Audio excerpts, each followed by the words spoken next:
want to ask, so what is a good way to use conscious discipline when kids are arguing? Are you willing? Are you willing? And they're like asking if they're willing to talk to each other, and then they each take a step forward, and then like willing to talk about it and compromise. Now that's not going to work in the heat of an argument, obviously, because you're screaming at each other like whatever. Like kind of being like, okay, well, is what you're doing working? Is this getting you what you wanted?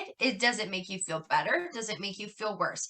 And that's kind of what I go through is like, hey, right now you're screaming. How does that make your body feel? Like when I see you screaming, I see your shoulders are up like this, your body's tight, your face is screaming, your Yeah. throat probably hurts, like things like that, like showing them with my body how I see them, and like telling them, hey, like you don't have to do it this way, and then showing them the appropriate way to problem solve. And like screaming is not an option. We can use our inside voices to talk to each other. They need to be able to talk. You know what I mean? If they're crying and screaming, if they are not able to formulate sentences clearly because they are so worked up, so angry about whatever just happened, they need to take some time to cool down. They need some time sure. for themselves. Like That makes more sense. whether it be like, hey, let's go play with some sand for a little bit, then we can talk about this. And it doesn't necessarily need to be like, you need to go to your room for 10 minutes and think about the way that you were just screaming at your sister.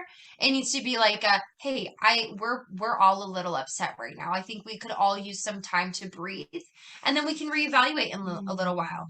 But because like their emotions are valid, but what they're doing with that emotion is not okay. Please like and subscribe. And if you have any questions for Bree, she would love to answer them. So please comment in the section below. Your story's not over. Your story's just begun.